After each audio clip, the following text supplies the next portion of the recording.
षोडश विधानसभा जो भाव शेष अधिवेशन रही आप दृश्य देखिपुंट कि भाव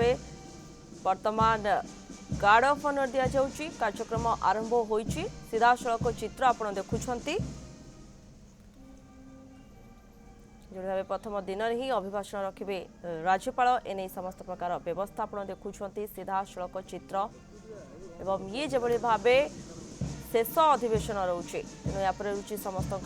नजर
आज षोडश विधानसभा अंतिम अधिवेशन सीधा सड़क चित्र आप देखुं अल्प समय अपेक्षा ही कहवा अल्प समय पर आरंभ हो पूर्व आप जो चित्र देखुले कारण आज बजेट अधिवेशन प्रथम दिन ही राज्यपाल रघुवर दास अभिभाषण रखिए और जो भी 2 दिन धरी राज्यपाल अभिभाषण पर आलोचना जहाँ सूचना रही जे आसंता 8 तारिख दिन गृह में कामचला बजेट उपस्थापन करेंगे अर्थमंत्री 2024-25 आर्थिक वर्ष में बजेट व्यय अटकल 2,60,000 कोटी टंका टपी पारे बोली आकलन किंतु अल्प समय ही अपेक्षा रही अल्प समय भितर विधानसभा बजेट अधिवेशन आरंभ हो चित्र आप देखुं सीधा सड़क एवं प्रथम दिन में राज्यपाल अभिभाषण रखिए 2 दिन धरी अभिभाषण उपर आलोचना एथर बजेट अधिवेशन किभली भाव रहिबो कारण अनेक प्रसंग रोचे ए सबु प्रसंग को आधार कर विरोधी एवं सरकार को घेरवाई गोटे प्रकार प्रस्तुति कर तो अन्यपटे सरकार विरोधी दलंकर सबु प्रश्नर उत्तर रखा प्रस्तुति कर रणनीति अपनाई ए सबु को नहीं केते सरगरम रोची एथर विधानसभा बजेट अधिवेशन से नहीं वर्तमान चर्चा आलोचना आरंभ हो साराणी एवं ता पूर्व आप देखुं बाचस्पति पहुंची सारी अल्प समय ही आम कहीपर अपेक्षा रही पर विधानसभा आरंभ हो एथर बजेट अधिवेशन किभली रहिबो गृह किभली भाव चलिबो ଆପଣ ଦେଖୁଛନ୍ତି ସିଧାସଳଖ ଚିତ୍ର ବର୍ତ୍ତମାନ ବାଚସ୍ପତି ମଧ୍ୟ ଆସି ସାରିଛନ୍ତି ଆସନ ମଧ୍ୟ ଅଧିଗ୍ରହଣ କରିବାକୁ ଯାଉଛନ୍ତି ସିଧାସଳଖ ଚିତ୍ର ଆପଣ ଦେଖୁଛନ୍ତି ବିଧାନସଭାରୁ ଅଳ୍ପ ସମୟ ପର ଦୃଶ୍ୟ ଆପଣ ମଧ୍ୟ ଦେଖୁଛନ୍ତି ସିଧାସଳଖ ଦୃଶ୍ୟ ଏ ସେହି ସମୟର ଦୃଶ୍ୟ ଯେତେବେଳେ କି ବାଚସ୍ପତି ପହଞ୍ଚିଥିଲେ ବିଧାନସଭା ପରିସର ମଧ୍ୟରେ तापरे आज अपेक्षा रही जो भावे 2 दिन धरी प्रथमे तो बजेट अधिवेशन प्रथम दिन में राज्यपाल जो अभिभाषण रखिए से नहीं आलोचना तेणु आज दिन से कुछ आलोचनार प्रसंग ना किंतु तापर कि भाव रते दिन पर्यंत विधानसभा चलो एवं जो भाव विरोधी निज प्रस्तुति करिसेंती सरकारी दल को घेरिबापाई अनेपटे सरकार मध्य किभଳି भावे प्रस्तुत रही सबू को नहीं गृह केते सरगरम रोचे जो सब प्रसंग रोचे से सबू को नहीं किभଳି भावे आलोचना करा जाउची एवं 8 तारिख दिन आसंता 8 तारिख दिन जेतु गृह रे कामचला बजेट उपस्थापन करा जिवो विथर बजेट मध्य किभଳି भावे रोचे से सबू को नहीं चर्चा मध्य रोचे कारण 2024 निर्वाचन पूर्वरु यह होची शेष विधानसभा तेणु विरोधी दल अनेक प्रसंग तो निहाती भावे उठाइबे एवं सेमानंकु मध्य उत्तर देबा पई सरकार मध्य किभଳି भावे प्रस्तुति करिसेंती रणनीति अपनाइसेंती ता ऊपर मध्य नजर रहइबो सरकार मध्य विरोधी को सामना करबा पई समस्त प्रस्तुति करिसेंती आ विधानसभा सुरुखुर रे किभଳି भावे चला जिवो से ने मध्य बैठक मध्य करा जायछि गतकाली बाचस्पति अध्यक्षतार सर्वदलीय बैठक बसितला। इस अवसर पर मैं इस पवित्र सदन के समस्त माननीय सदस्यों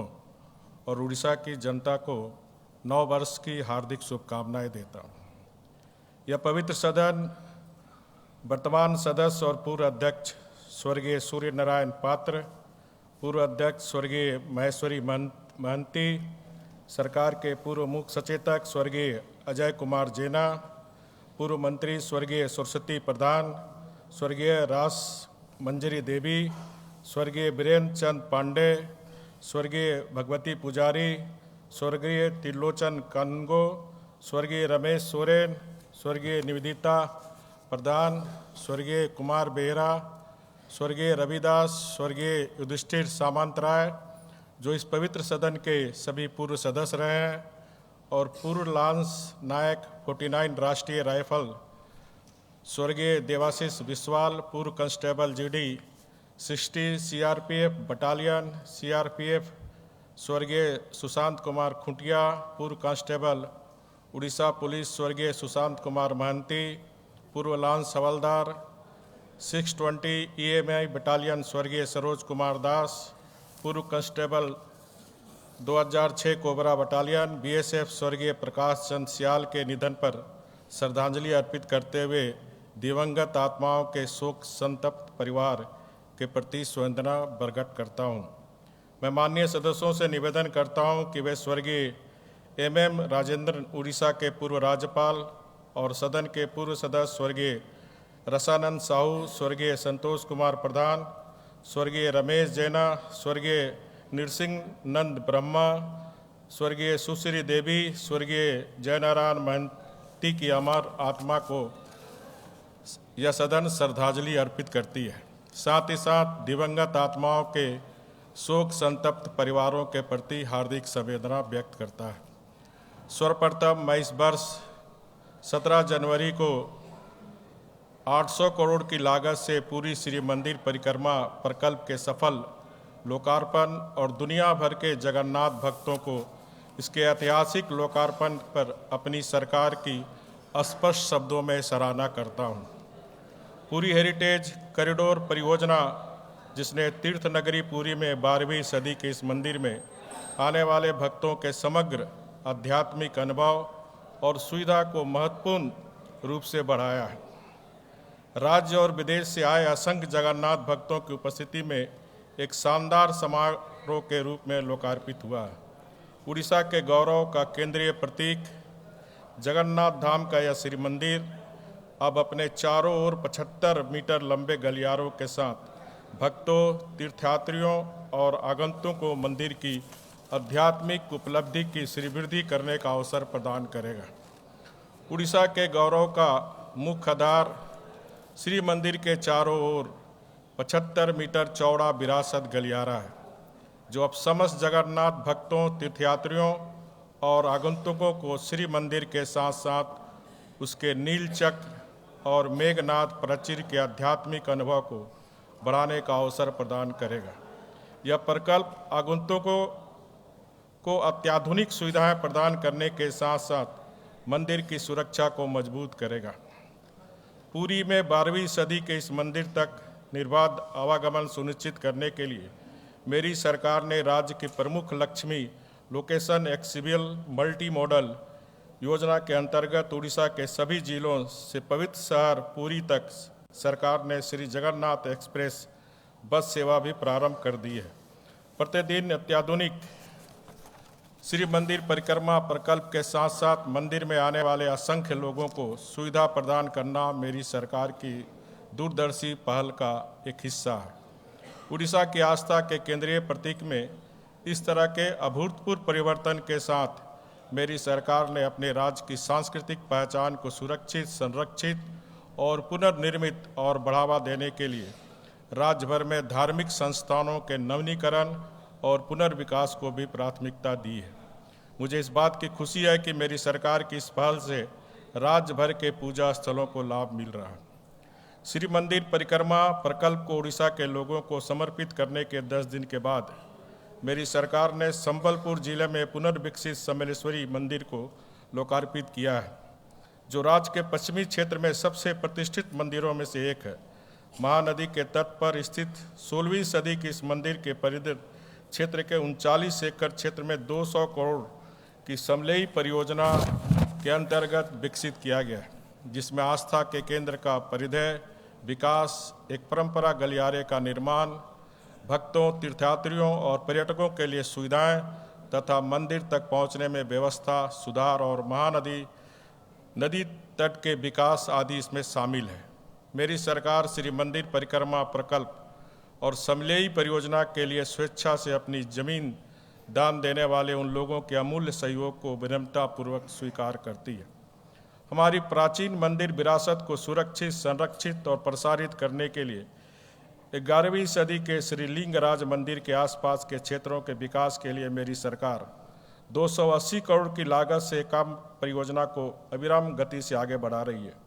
मंदिर का काम निरंतर और अबाध गति से आगे बढ़ रहा है। लिंगराज मंदिर के आसपास के 80 एकड़ क्षेत्र में प्राचीन बलुआ पत्थर के मंदिर, विरासत, तालाब और पुष्करिणी के एक श्रृंखला सहित कई स्मारक शामिल हैं, जो हमारी प्राचीन वास्तुकला और ऐतिहासिक विरासत का एक जीवंत प्रमाण है। 3री शताब्दी ईसा पूर्व से 15वीं शताब्दी ईस्वी तक 2000 वर्षों से अधिक समय से चली आ रही प्राचीन भव्यता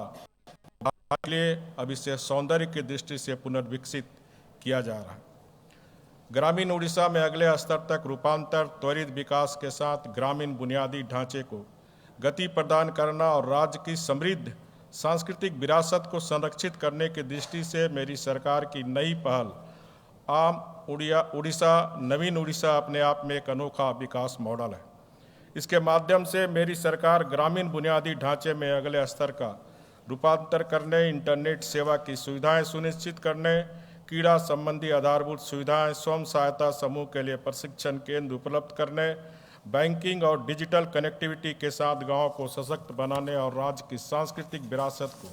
संरक्षित, सुरक्षित और प्रोत्साहित करने का इरादा रखती है। हमारे सपनों का नया उड़ीसा बनाना वास्तव में सराहनीय है। मैं अपनी सरकार की पथ प्रदर्शक पहल नुआ ओक की भी सराहना करना चाहूँगा, जो युवा भागीदारी और सशक्तिकरण के लिए एक नया दृष्टिकोण है, जो खेल प्रतियोगिताओं, सांस्कृतिक गतिविधियों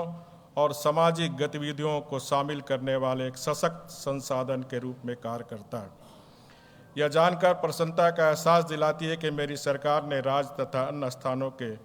साथ साथ और विदेशों में बड़े स्तर पर उड़िया भाषा को बढ़ावा देने के लिए अपनी तरह का पहला विश्व उड़िया भाषा सम्मेलन आयोजित करने की पहल की है। उड़ीसा भारत में ब्रिटिश शासन के युग में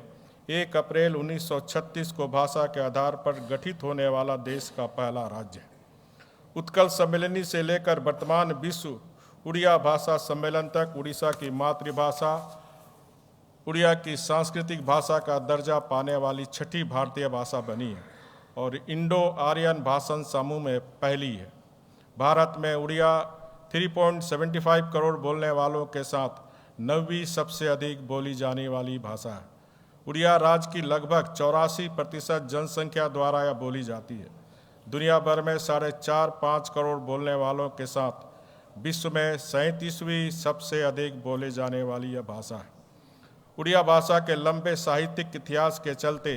तथा हमारे देश के समृद्ध और प्रगतिशील भाषाओं के रूप में अपना वर्चस्व एक उत्सव का अधिकारी है और इसके संरक्षण और प्रसार पर आगे विचार की कार्य योजना बनाया जाना चाहिए। विश्व उड़िया भाषा सम्मेलन इस दिशा में एक सही कदम है। मैं इस दुर्लभ कार्य के लिए अपनी सरकार को बधाई देता हूँ। हाल ही में उत्कल मणि गोपबंधु दास की कर्मभूमि सत्यवादी में उड़िया विश्वविद्यालय के नए परिसर का उद्घाटन मेरी सरकार की एक और सराहनीय उपलब्धि है। वकुलबन में विश्वविद्यालय की नींव 4 साल पहले उत्कल मणि गोपबंधु दास की जयंती पर मेरी सरकार द्वारा रखी गई थी। भाषा किसी जाति की पहचान होती है। इसके सतत प्रयोग से राष्ट्र का गौरव समृद्ध और संवर्धित होता है। उड़ीसा के स्वर्णिम काल के दौरान सत्यवादी में उड़ीसा विश्वविद्यालय उद्घाटन के साथ उड़िया पुनर्जागरण की पीठ सभी उड़िया के लिए अत्यंत गर्व का विषय है, क्योंकि उत्कर्ष का यह केंद्र पूरी तरह से उड़िया के शोध और विकास के लिए समर्पित होगा। मेरी सरकार की 5T और मोर सरकार ने पहल ने परिवर्तनकारी शासन के एक नई युग की शुरुआत की है, जिसके माध्यम से राज्य के लोगों की पहुंच अनेक सरकारी पहलों और कार्यक्रमों के बीच ला दी है। मेरी सरकार ने हमारी विकास आवश्यकताओं में से कई अद्वितीय सफलता प्राप्त की है, चाहे वो महिला सशक्तिकरण हो, खाद्य सुरक्षा हो, आपदा प्रबंधन हो, स्कूल रूपांतर हो, युवाओं को कौशल प्रदान करना हो, गुणवत्तापूर्ण स्वस्थ देखभाल हो, पूंजी निर्माण हो, उद्यमशीलता हो, निवेश के अवसर हो, त्वरित और परिणामोन्मुख सेवा निवारण हो, विवेकपूर्ण वित्तीय प्रबंधन या क्रीड़ा को बढ़ावा देना हो। हमारी शासन व्यवस्था अब पारदर्शी और सुशासन का पर्याय बन गई है। मैं इस अवसर पर जन केंद्रित शासन के कई क्षेत्रों में राज्य के अगले स्तर के परिवर्तन को सफलतापूर्वक शुरू करने, बड़े पैमाने पर निवेश के अवसरों के लिए अनुकूल व्यावसायिक माहौल प्रदान करने और उड़ीसा को विश्व स्तरीय खेल और पर्यटन स्थल के रूप में बदलने की सरकार की सराहना करता हूँ। राज्य के कृषि और उससे संबंधित क्षेत्रों ने 2022-23 के लिए सकल राज्य मूल्य वर्धित में 22.5% का योगदान दिया। औद्योगिक श्रम बल सर्वेक्षण 2022-23 के अनुसार यह क्षेत्र लगभग 45.80% कार्यबल को सबसे बड़ा रोजगार प्रदान करता है। यह राज्य में सामाजिक आर्थिक विकास की कुंजी है। इसलिए मेरी सरकार कृषि उत्पादन बढ़ाने के लिए आधुनिक कृषि प्रौद्योगिकी को अपनाकर कृषि और उसके संबंध क्षेत्रों को बढ़ावा देने के लिए कई सार्थक कदम उठा रही है। पिछले कुछ वर्षों में मेरी सरकार ने उत्पादकता और बढ़ाने और निष्पक्ष, कुशल और पारदर्शी तरीके से नागरिक केंद्रित सेवाएं प्रदान करने के लिए नई अत्याधुनिक मशीनरी, उभरती प्रौद्योगिकियों और सूचना प्रौद्योगिकियों हस्तक्षेपों का उपयोग करके एक मानदंड स्थापित किया है। अलग कृषि बजट, समर्पित कृषि कैबिनेट, 5T और मोर सरकार के अधीन क्षेत्र से संबंधित कई सेवाओं को शामिल करना कुछ उल्लेखनीय पहल है, जिन्होंने राज्य के किसानों के क्षेत्रीय विकास और कल्याण के लिए आवंटन प्राथमिकता तेजी से निर्णय लेने को सूचित किया है। मेरी सरकार पारंपरिक आधिकारिक प्रक्रियाओं से ऊपर लोगों की सज्जनता पर भरोसा करती है। राज्य में खाद्यान्न उत्पादन 2022-23 के दौरान 141.36 लाख मीट्रिक टन पहुंच गया, जो 2001 के दौरान 55.35 लाख मीट्रिक टन खाद्यान्न उत्पादन का लगभग 2.5 गुना है। इसी प्रकार चावल की उत्पादकता 2936 किलोग्राम प्रति हेक्टेयर के सर्वकालिक उच्च स्तर को छू गई है, जो इस अवधि के दौरान 1041 किलोग्राम प्रति हेक्टेयर से लगभग 3 गुना अधिक है। लगातार प्राकृतिक आपदाओं, बेमौसम चक्रवाती बारिश और बाढ़ के बावजूद राज्य में खाद्यान्न उत्पादन में लगातार वृद्धि हुई है। बेहतर कीमतों और उचित खरीद समर्थन के आश्वासन के कारण राज्य में कपास की खेती में लगातार वृद्धि हो रही है, जो 2.3 लाख हेक्टेयर के सर्वकालिक उच्च स्तर को छू रही है। कपास की खेती करने वाले किसानों के लिए अच्छी खबर है कि राज्य से कपास का निर्यात शुरू कर दिया गया है। मेरी सरकार ने खरीदार के दृष्टिकोण से कृषि क्षेत्र में नए अवसरों की तलाश में मई 2023 के दौरान पहली बार कृषि कॉन्क्लेव का सफलतापूर्वक आयोजन किया गया। इस अभियान से किसान उत्पादक समूह, खरीदारों, सरकारी एजेंसियों और क्षेत्र के अन्य सभी को अत्यधिक लाभ हुआ। समग्र रूप से कृषि क्षेत्र से अधिक रिटर्न प्राप्त करने के लिए मांग आधारित उत्पादन कार्यक्रमों की पहचान करने और उन्हें प्रारंभ करने की परिकल्पना की गई है। उड़ीसा जलवायु प्रतिरोधी और पोषण से भरपूर फसलों को बढ़ावा देने के उद्देश्य से उड़ीसा मिलेट मिशन शुरू करने वाली अग्रणी राज्यों में से एक रहा, जो हमारी पोषण सुरक्षा में निर्णायक भूमिका निभाते हैं। मेरी सरकार के मिशन मोड दृष्टिकोण के परिणाम पोषक अनाज के प्रति हमारी रणनीति संपूर्ण रूप से परिवर्तित हुआ है। मिलेट किसानों को ऑनलाइन प्रणाली MPS के माध्यम से खरीद सहायता प्रदान की जा रही है। खरीफ विपणन ऋतु 2022-23 के दौरान न्यूनतम समर्थन मूल्य पर लगभग 6.03 लाख क्विंटल रागी की खरीदी की गई है। 2023-24 के दौरान इस खरीद समर्थन को 8 लाख क्विंटल तक बढ़ाने की परिकल्पना की गई है और यह प्रक्रिया शुरू हो चुकी है। मेरी सरकार ने सार्वजनिक वितरण प्रणाली के तहत रागी और ICDS के अंतर्गत पोषण कार्यक्रम को शामिल करने के लिए कदम उठाए हैं। मेरी सरकार द्वारा PDS के अंतर्गत लगभग 113.76 लाख राशन कार्ड धारकों को 4 लाख क्विंटल रागी की आपूर्ति ₹1 प्रति किलोग्राम में की कीमत पर की जा रही है। उड़ीसा को भारतीय कृषि अनुसंधान परिषद, भारतीय अनुसंधान संस्थान और संयुक्त राष्ट्र के खाद्य एवं कृषि संगठन द्वारा स्थापित पोषक अनाज पुरस्कार के अंतर्गत प्रतिष्ठित सर्वश्रेष्ठ मिलेट प्रोत्साहन राज्य पुरस्कार से सम्मानित किया गया है। भारत सरकार के कृषि एवं किसान कल्याण मंत्रालय और नीति आयोग ने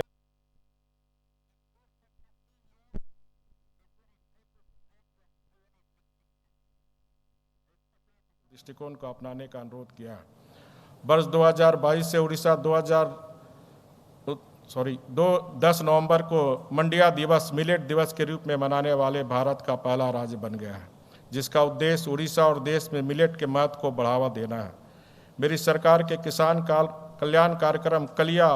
आजीविका और आय संवर्धन के लिए कृषक सहायता 2018 में शुरू किया गया, जिसका उद्देश्य छोटे और सीमांत किसानों को सपोर्ट देना और उसके माध्यम से राज्य में कृषि समृद्धि में तेजी लाना और गरीबी को कम करना है। अब तक राज्य में 43.88 लाख छोटे और सीमांत किसानों को 18.93 लाख भूमिहीन कृषि परिवारों को कलिया योजना के तहत सहायता दी जा चुकी है। मेरी सरकार का पशुधन क्षेत्र से राज्य की कृषि अर्थव्यवस्था में विकास का प्रमुख संचालक है। अधिकतर यह भूमिहीन, सीमांत और छोटे किसानों के लिए आजीविका का साधन है। इस समय महिला, SCG और अन्य उद्यमी भी इस क्षेत्र के विकास में महत्वपूर्ण भूमिका निभा रहे हैं। राज्य में दूध उत्पादन बढ़ाने के लिए मेरी सरकार ने 90% से अधिक मादा बछिया पैदा करने के उद्देश्य से उन्नत गोजातीय प्रजनन तकनीकी सेक्स सॉर्टेड सीमेन के माध्यम से कृत्रिम गर्भधान की शुरुआत की है। सुनिश्चित कृत्रिम गर्भधान प्रदान करने की दृष्टि से पूरी जिले में पायलट के रूप में शुरू की गई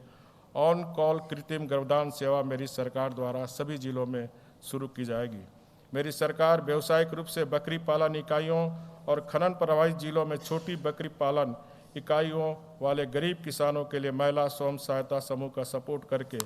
बकरी के मांस का उत्पादन को बढ़ावा दे रही है। पिछले 2 वर्षों के दौरान वाणिज्यिक बकरी पालन इकाइयां स्थापित करने के लिए मेरी सरकार द्वारा 4105 महिला स्वयं सहायता समूह को समर्थन दिया गया है। राज्य को अंडा उत्पादन में आत्मनिर्भर बनाने और दीनता विकास को बढ़ावा देने के लिए मेरी सरकार मुख्यमंत्री कृषि उद्योग योजना के तहत न्यूनतम 10,000 पक्षी क्षमता वाली वाणिज्यिक परत इकाइयों की स्थापना के लिए नई उद्यमियों को प्रोत्साहित कर रही है, जहां सब्सिडी वितरण की सरलीकृत प्रक्रिया के साथ 1 करोड़ तक के ऋण पर 40 से 50% अंशदान प्रदान की जाती है। इससे राज्य में अंडा उत्पादन को 2021-22 में 84.3 लाख अंडे प्रतिदिन से बढ़कर 2023-24 में 103 लाख अंडे प्रतिदिन करने में मदद मिली है। पशु चिकित्सा सेवाओं में पारदर्शिता और दक्षता लाने के लिए मेरी सरकार द्वारा गो सुगम और निर्णय समर्थन प्रणाली जैसे डिजिटल प्लेटफार्मों के माध्यम से प्रौद्योगिकी का श्रेष्ठतम उपयोग सुनिश्चित किया जा रहा है और अन्य सुविधाओं के प्रावधान के तहत नए अनुकूलित वाहनों के साथ मजबूत किया जा रहा है। 2022-23 के दौरान राज्य का समग्र मछली उत्पादन बढ़कर 10.52 लाख मीट्रिक टन हो गया है। 2022-23 के दौरान सी फूड भी बढ़कर 85,300 मीट्रिक टन हो गया है। समुद्री खाद्य निर्यात का पिछले 5 वर्षों के दौरान 1.5 गुना बढ़कर 2022-23 में 4,546 करोड़ रुपये हो गया है। क्षेत्र के ऊर्ध्वाधर और क्षैतिज दोनों विस्तार के लिए विभिन्न कार्यक्रमों की शुरुआत के साथ मेरी सरकार 8% की औसत वार्षिक वृद्धि के साथ अंतर्देशीय मछली उत्पादन में आत्मनिर्भरता की ओर तेजी से बढ़ रही है। बटाईदार किसान, विशेषकर भूमिहीन किसान, हमारे कृषक समुदाय का एक बड़ा हिस्सा है। वे इनपुट सब्सिडी, फसल ऋण और फसल बीमा के लाभ से वंचित है। मेरी सरकार की बलराम भूमिहीन कृषक ऋण और संसाधन संवर्धन मॉडल योजना का उद्देश्य संयुक्त देयता समूह के गठन के माध्यम से बटाईदारों को संप्रेषित मुक्त संस्थागत ऋण के प्रवाह को बढ़ाना है। अक्टूबर 2023 के अंत तक लगभग 38,800 ऐसे समूह को पहले ही 303 करोड़ की क्रेडिट राशि का सपोर्ट दिया जा चुका है। शीघ्र ऋण चुकाने वाले किसान 1 अप्रैल 2022 से 1 लाख तक का ब्याज मुक्त फसल ऋण और 3 लाख तक का फसल ऋण 2% ब्याज दर पर प्राप्त कर रहे हैं। इससे 32 लाख से अधिक और छोटे सीमांत किसानों को ब्याज मुक्त 1 लाख तक का फसल ऋण लाभ प्राप्त करने में लाभ हुआ है। खरीफ 2023-24 सीजन के लिए 9,500 करोड़ के अल्पावधि स्वावलंबी फसल ऋण वितरण लक्ष्य के मुकाबले सहकारी बैंकों, सहकारी समितियों ने 18.99 लाख किसानों को 9,700 करोड़ रुपए की रिकॉर्ड राशि का वित्त पोषण किया है। हम प्राकृतिक की अनिश्चितताओं से ग्रस्त हैं और यही बात हमारे किसानों के लिए टिकाऊ खेती से खेती की गतिविधियों को जारी रखने के लिए फसल बीमा को एक महत्वपूर्ण सहायता प्रणाली बनाती है। पारदर्शी और निष्पक्ष फसल बीमा कवरेज सुनिश्चित करने के लिए भूमि रिकॉर्ड पोर्टल को राष्ट्रीय फसल बीमा पोर्टल के साथ एकीकृत किया गया है। 2023-24 से मेरी सरकार प्रति किसान 2 हेक्टेयर के लिए किसान के हिस्से का प्रीमियम प्रदान करने का भार उठा रही है और नामांकन को मान्य करने के लिए किसानों से प्रति आवेदन 1 रुपये की टोकन मनी एकत्र की गई है। खरीफ 2022 के दौरान लगभग 16.8 लाख आवेदनों पर 546 करोड़ का बीमा दावा पहले ही निपटाया जा चुका है। मेरी सरकार ने किसानों के हितों की रक्षा के लिए मूल्य समर्थन योजना के तहत नेफेड की ओर से एमएसपी पर किसानों से दलहन और तिलहन खरीदने के लिए मार्कफेड को हर साल 100 करोड़ का ब्याज मुक्त ऋण देने के लिए कॉर्पस फंड का गठन किया है। राज्य के कृषक समुदाय को सुनिश्चित सुविधाएं प्रदान करने के लिए मेरी सरकार ने चल रही प्रमुख और मध्यम परियोजनाओं को पूरा करने पर जोर दिया गया है। सूखाग्रस्त बलंगीर जिले में लोअर सुकतल बांध, बड़गढ़ और सोनपुर जिलों में 25,600 हेक्टेयर को सिंचाई प्रदान करने वाली गंगाधार मेयर लिफ्ट सिंचाई परियोजना, मयूरभंज जिले में 10,000 हेक्टेयर को सिंचाई प्रदान करने वाली हल्दिया बांध और वितरण प्रणाली केंदुझर में आनंदपुर बैराज की बैतरनी लेफ्ट बैंक नहर शामिल है। 2023 के दौरान कुछ प्रमुख और मध्यम सिंचाई परियोजनाएं पूरी हुई है। इसके अलावा गंजाम में कटेश्वर बहुउद्देशीय बांध, अनुगुल जिले में मंजूर एक्सटेंशन, नयागढ़ जिले में कुसमी बैराज और कालाहांडी में संदूल बैराज के परियोजना कार्य तेजी से पूरा होने की दिशा में है। राज्य में सिंचाई की बुनियादी ढांचे के निर्माण पर अपना जोर जारी रखते हुए नवरंगपुर जिले में नवरंगपुर लिफ्ट सिंचाई और तुरी गुंगेट बैराज, मयूरभंज जिले में खारी भंडान बैराज के प्रारंभिक कार्य और नयागढ़ जिले में भूटान बांध को मेरी सरकार ने शुरू की है। मेरी सरकार की प्रमुख योजनाओं के तहत इन स्ट्रीम स्टोरेज स्ट्रक्चर के निर्माण के तहत शुरू किया है। 28 इन स्ट्रीम स्टोरेज स्ट्रक्चर निर्माण के विभिन्न चरणों में है और 18 निविदा चरण में है, जिनमें से सभी सतही जल संरक्षण, जल संचयन और भूजल पुनर्भरण और स्तर वृद्धि बाढ़ मार्ग उपायों की सुविधा के लिए विभिन्न नदियों में लगभग 50 मिलियन टन मीटर पानी संग्रहित करेंगे। मेरी सरकार राज्य के अछूते ऊपरी क्षेत्रों को सिंचित करने के लिए पर्वतीय गिरी मेगा लिफ्ट सिंचाई योजना लागू कर रही है। मुख्यमंत्री अड़ीबांध तैयारी योजना के दूसरे चरण में 317 चेक डैम पूरे हो चुके हैं। बीजू कृषक विकास योजना डीप बोरवेल कार्य में 1.12 लाख डीप बोरवेल पहले स्थापित किए जा चुके हैं। 22,890 डीप बोरवेल और 2,783 सामुदायिक लिफ्ट परियोजनाएं, सिंचाई परियोजनाएं 2023-24 तक पूरी हो जाएगी। 503 निष्क्रिय सामुदायिक लिफ्ट सिंचाई परियोजना को निष्क्रिय एलईपी का पुनरुद्धार योजना के तहत पुनर्जीवित किया गया है। इसके अलावा मेरी सरकार ने 2023-24 के दौरान 16,400 हेक्टेयर की खोई हुई भूमि को पुनर्जीवित करने के लिए 503 टैंकों और एमआईपी के सुधार के लिए 248 करोड़ रुपये मंजूर किए और 79 एमआईपी में भूमिगत पाइपलाइन का काम प्रगति पर है, जिससे 23,309 हेक्टेयर की अतिरिक्त सिंचाई क्षमता पैदा होगी। मेरी सरकार द्वारा जल संरक्षण और जल प्रबंधन के क्षेत्र में किए गए उत्कृष्ट कार्यों के लिए उड़ीसा को चौथे राष्ट्रीय जल पुरस्कार 2022 की सर्वश्रेष्ठ राज्य श्रेणी में अद्वितीय पुरस्कार से सम्मानित किया गया है। इसके अलावा मयूरभंज जिले में बल्डिया सिंचाई परियोजना और गंजाम जिले में जयमंगल अनिकिट को सिंचाई और जल निकासी पर अंतर्राष्ट्रीय आयोग द्वारा स्थापित विश्व विरासत सिंचाई संरचना 2023 पुरस्कार से सम्मानित किया गया। मेरी सरकार सूक्ष्म जलवायु पर्यावरण प्रबंधन और संरक्षण में सुधार के लिए स्थानीय लोगों की भागीदारी के साथ साथ भागीदारी मोड में वन और वृक्ष आवरण की सुरक्षा, पुनर्निर्माण और विस्तार के लिए विभिन्न सक्रिय कदम उठा रही है। अब तक उड़ीसा में कुल 52,156 वर्ग किलोमीटर का वन क्षेत्र है, जो राष्ट्रीय कवरेज 21.71% की तुलना में राज्य के भौगोलिक क्षेत्र का लगभग 33.50% है। भारतीय वन सर्वेक्षण की नवीनतम वन स्थिति रिपोर्ट 2021 के अनुसार उड़ीसा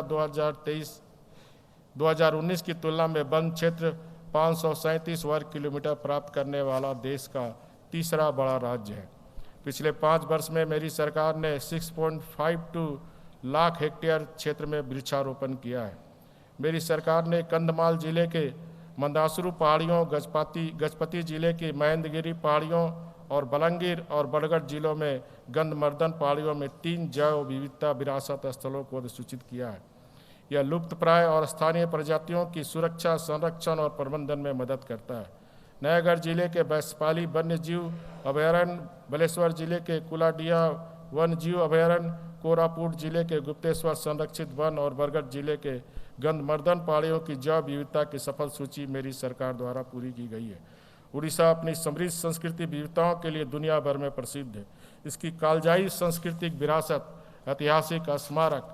और प्राकृतिक स्थल, आदिवासी पारंपरिक और आधुनिक कला, इसकी भाषा, साहित्य और प्राचीन ग्रंथ,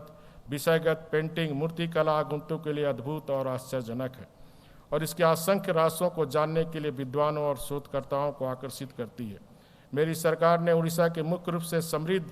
और प्रगतिशील भाषा उड़िया भाषा के संरक्षण, सुरक्षा, प्रचार और प्रसार के लिए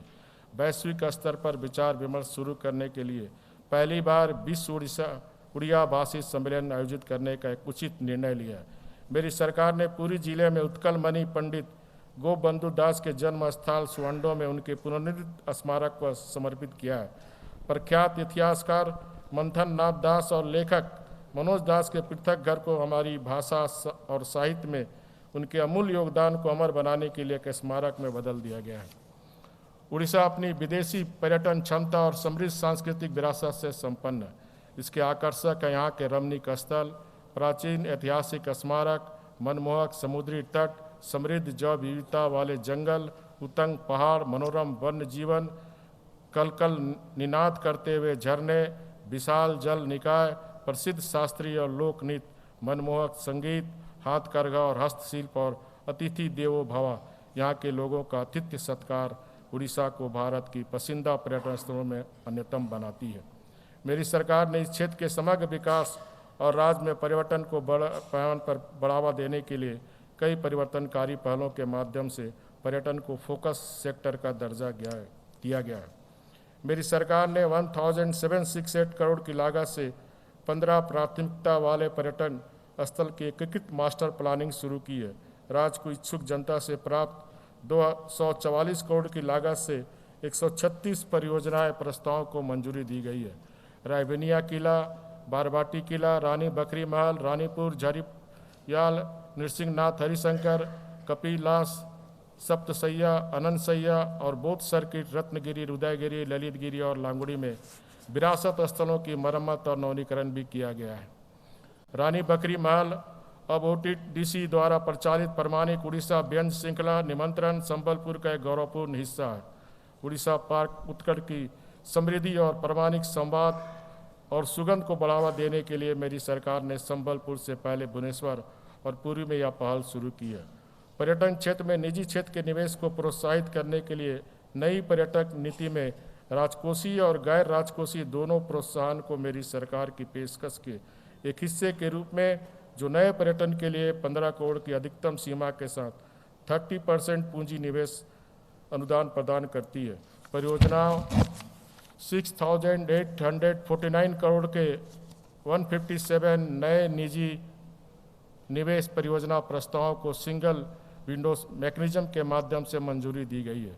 मेरी सरकार का प्रमुख ग्लैम्पिंग कार्यक्रम इको स्ट्रीट उड़ीसा राज्य के कई विदेशी स्थानों पर 5वें वर्ष सफलतापूर्वक चल रहा है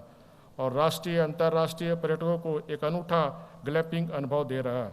वरिष्ठ नागरिक तीर्थ यात्रा योजना के माध्यम से राज्य के कमजोर वर्गों के वरिष्ठ नागरिकों को आध्यात्मिकता तीर्थ यात्रा का अवसर प्रदान करने के मेरी सरकार के प्रयासों ने अब तक लगभग 13,000 वरिष्ठ नागरिकों को देश के विभिन्न महत्वपूर्ण धार्मिक स्थलों की यात्रा करने और उनके जीवन भर के तीर्थ यात्रा को सफलतापूर्वक करने में सहायता की है।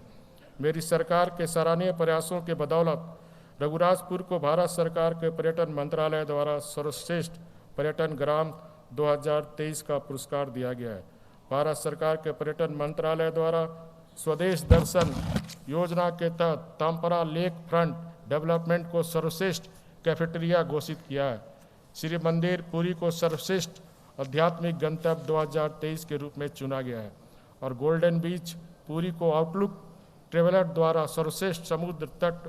गंतव्य 2023 के रूप में चुना गया है और इको रिट्रीट को आउटबाउंड ट्रैवल मार्ट 2022 में सबसे नवीन उत्पाद का पुरस्कार दिया गया है,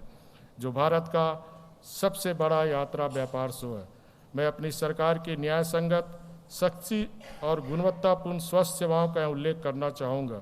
जिसके माध्यम से सरकार ने अपनी 42 मिलियन आबादी के लिए सक्रिय पहल की है। इसके लिए मैं अपनी सरकार की सराहना करता हूँ, जो लोगों की ज़रूरत के प्रति जवाबदेह और उत्तरदायी है। ये मेरी सरकार द्वारा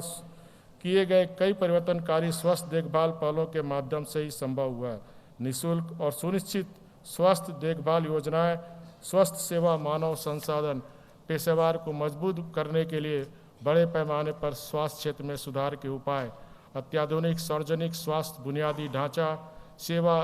वितरण पैकेजों का विस्तार, निजी स्वास्थ्य सेवा प्रदाताओं की क्षमता का दोहन, नवीनतम चिकित्सा प्रौद्योगिकी का उपयोग और बहु सेवा प्रदाताओं के कौशल विकास के परिणाम स्वरूप राज्य में सार्वजनिक स्वास्थ्य सुविधाओं में काफ़ी बदलाव आया, जिससे लोगों का सार्वजनिक स्वास्थ्य सुविधाओं पर विश्वास और निर्भरता बढ़ी है, जो कई राष्ट्रीय स्वास्थ्य सर्वेक्षण में परिलक्षित हुआ और मेरी सरकार के कई प्रयासों को स्वीकार किया गया और राष्ट्रीय स्तर पर और अंतर्राष्ट्रीय स्तर पर इसकी सराहना भी हुई है। मेरी सरकार द्वारा प्रभावी नीति निर्माण, भागीदारी और बॉटम अप योजना राज्य के विकास में पर्याप्त स्वास्थ्य देखभाल पित्त पोषण के कारण कई प्रमुख स्वास्थ्य संकेतों में महत्वपूर्ण सुधार देखा गया। उड़ीसा ने सार्वजनिक सुविधा में संस्थागत जन्म 49.99 की वृद्धि दर्ज की है, जो 2005-06 में 28.8% से बढ़कर 2019-21 में 78.7% हो गई है, जो अखिल भारतीय औसत 61.9% से बेहतर है। राज्य में संस्थागत प्रसव का कुल प्रतिशत भी 2005-06 में 35.6% से बढ़कर 2019-21 में 92.2%